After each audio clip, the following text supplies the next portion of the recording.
துடிக்குது மனசு. அபிராமியோடைய அன்றாட வாழ்க்கையில ஒரு திருப்பு முனை ஏற்படுறதுக்கு மத்தவங்க என்ன செய்யணும் அப்படின்றதுக்கு ஆலோசனைகள் சொல்ல வந்திருக்காங்க ராஜராஜேஸ்வரி, உளவியல் நிபுணர். இப்ப அவங்களோட பேசுவோம். வணக்கம். வணக்கம் காயத்ரி. அபிராமியோட கதையை கேட்டீங்க இல்லையா? அவங்க சிஸ்டர்ஸ் பேசினதும் அவங்க பேசினதும் நீங்க அதுல இருந்து என்ன அப்சர்வ் பண்ணிருக்கீங்க?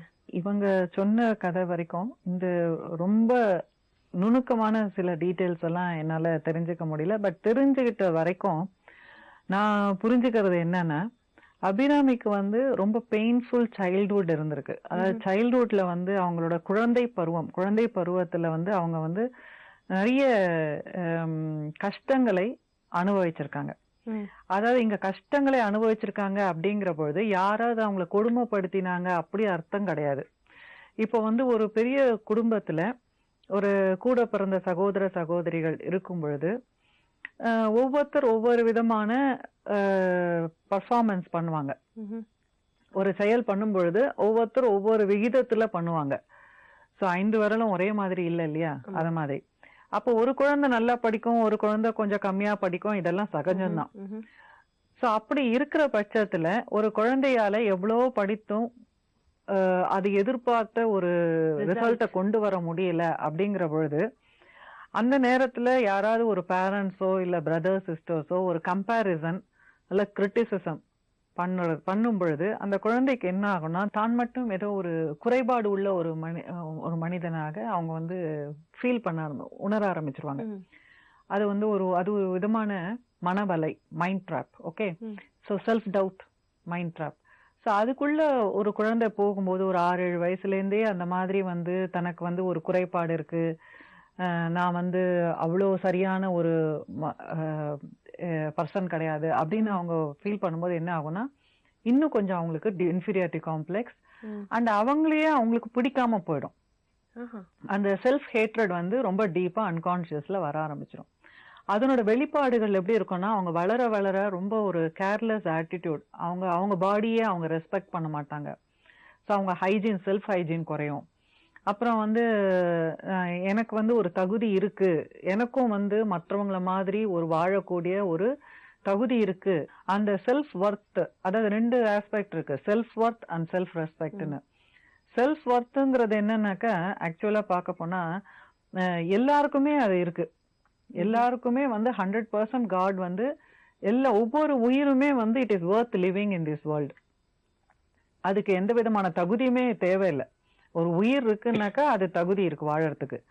ஆனா நம்ம நம்மளோட பேரண்டிங்ல என்ன பண்றோம்னா, உயிர் வாழறதுக்கு கூட ஏதோ ஒரு தகுதி இருக்குங்கிற மாதிரி அதை உணர்த்தும் பொழுது அவங்களுக்கு வந்து நான் வாழவே தகுதியற்றவள் அப்படின்னு ஒரு ஃபீலிங் வந்துடும். அப்ப என்ன ஆகும், அவங்க வளர வளர சப்போஸ் ஏதாவது சந்தர்ப்பத்துல வந்து பெற்றோர்களோ மற்றவர்களோ நீ இருக்கிற லட்சணத்துக்கு உனக்கு இதுவே ஜாஸ்தி அப்படியெல்லாம் ஏதாவது வார்த்தைகள் சதமா இயல்பா சொன்னா கூட அவங்க என்ன நினைச்சிருவாங்க, பாத்தியா எனக்கு வந்து அருகதை கிடையாது, எனக்கு வந்து அது மாதிரி அவங்களும் வந்து தன்னை தாழ்த்திக்க ஆரம்பிச்சிருவாங்க. அது அப்படியே அவங்களுக்கு ஒரு பேட்டர்ன் ஆயிட்டு போய் என்ன ஆகும், அவங்களோட சுய கௌரவம் குறைஞ்சிடும். சோ இந்த மாதிரி அவங்களோட ஆளுமைகள்ல சில வைரஸ் மாதிரி, எப்படி நம்ம கம்ப்யூட்டர்ல நல்லா ஒர்க் பண்ணிட்டு இருக்கும் போது வைரஸ் வந்தாக்கா என்ன ஆயிடுது, இந்த ப்ராசஸ் ஸ்டாப் ஆகி ஹேங் ஆகுது இல்லையா? அதே மாதிரி அவங்களோட இயல்பான வாழ்க்கையில இந்த மாதிரியான ஒரு வரும்பொழுது அவங்களோட திங்கிங் ப்ராசஸ் வந்து சேஞ்ச் ஆகும். அவங்களோட உணர்தல், அவங்களோட ரியாலிட்டி எல்லாமே கொஞ்சம் கொஞ்சமா அவங்க மாறுவாங்க. அவங்களேவே தனிமைப்படுத்திப்பாங்க.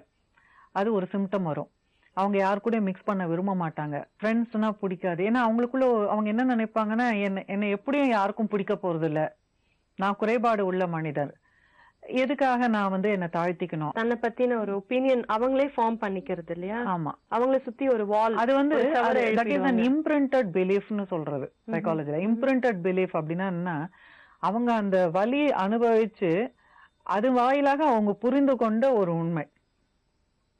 சோ நான் எப்படியும் உபயோகம் இல்லாதவன், நான் வந்து எப்படியும் விரும்பத்தகாதவன், என்னை எப்படியும் யாருக்கும் பிடிக்க போறது இல்ல, நான் மட்டமானவன், நான் இப்படி சப்போஸ் மத்த குழந்தைகள் நல்லா அழகா ஃபேரா இருந்து ஒரு குழந்தை வந்து கொஞ்சம் கருப்பா இருந்து யாராவது உறவினர்கள் வந்து நீ மட்டும் இப்படி இருக்கியே அப்படி ஏதாவது சொல்லி அந்த மாதிரி எல்லாம் வரும்பொழுதெல்லாம் இந்த மாதிரியான சந்தர்ப்பங்கள்ல அந்த குழந்தைகள் என்ன பண்ணுவாங்க, அதை எப்படி கண்டுபிடிக்கிறதுன்னா ஐசோலேஷன் தான் ஃபர்ஸ்ட் ஆரம்பிக்கும். அவங்க தனிமைப்படுத்திப்பாங்க, அவங்கள மிக்ஸ் ஆக மாட்டாங்க.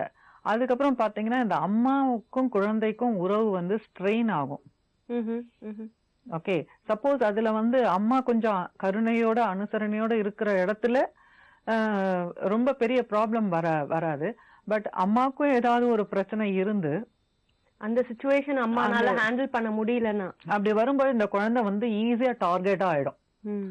அந்த சப்போஸ் அம்மாக்கு வந்து ஒரு ஹிஸ்டரிக்கல் ப்ராப்ளமோ இல்ல எதுவிதமான ஒரு நிறைய இடத்துல வந்து நம்ம நாட்டை பொறுத்த வரைக்கும் உளவியல் அப்படிங்கிறது இல்ல மனநோய்ங்கிறது வந்து அவேர்னஸ் ரொம்ப ரொம்ப கம்மி. முதல்ல வந்து அந்த குடும்பத்தை சார்ந்தவங்க எல்லாரும் புரிஞ்சுக்கணும், அந்த குழந்தையோட பிரச்சனையில ஒவ்வொருத்தரோட கான்ட்ரிபியூஷன் இருக்கு, ஒவ்வொருத்தரோட பங்கு இருக்கு. எல்லாருமா சேர்ந்துதான் அந்த பிரச்சனைய உருவாக்கியிருக்காங்க. ஏன்னா குழந்தைகள் எந்த குழந்தையுமே வந்து நான் அடிக்கடி சொல்றது இதுதான், எந்த குழந்தையுமே மண்ணில் பிறக்கும் பொழுது நல்ல குழந்தைதான். கண்டிப்பா இல்லையா?